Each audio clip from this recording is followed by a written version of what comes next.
আমার রান্নাটা প্রায় শেষ। আমার ভিডিওটা যদি ভালো লেগে থাকে অবশ্যই লাইক, কমেন্ট, শেয়ার এবং সাবস্ক্রাইব করে দেবেন এবং আমাদের পাশে থাকবেন। আল্লাহ হাফেজ।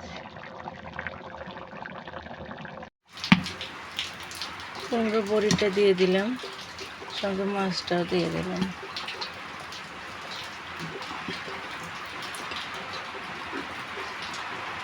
দেওয়ার পর মাছটা সহ কুমড়ো বড়ি মাছ সহ একটু ঢেকে দিব। আসসালামু আলাইকুম ভিউয়ার্স, আপনারা সবাই কেমন আছেন? নিশ্চয়ই ভালো আছেন। আমিও আল্লাহর অশেষ রহমতে ভালো আছি। আজকে বেগুন, পটল, কুমড়ো বড়ি আর কই মাছ দিয়ে রান্না করে দেখাবো। ঝালের গুঁড়া,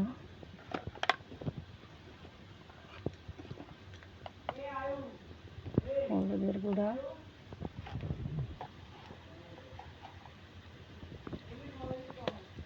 লবণ,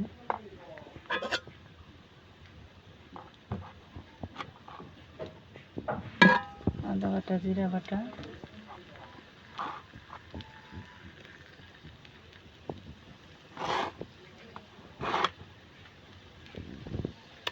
রসুন বাটা সব কিছু দিয়ে দিছি। দিয়ে একটু সামান্য পানি দিয়ে মশলাটা সুন্দরভাবে কষিয়ে নেব।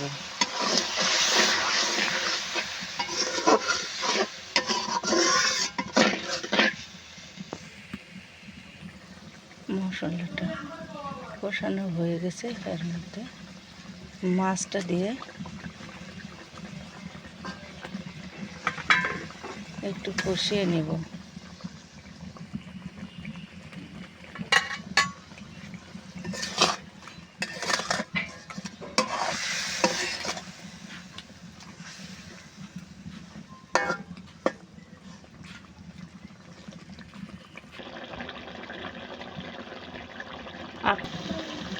মাছটা কষানো হয়ে গেছে।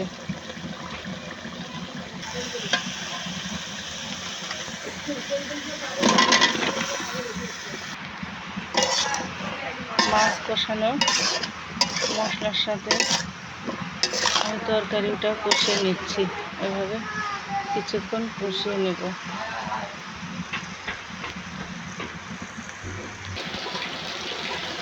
তরকারিটা কষানো হয়ে গেছে।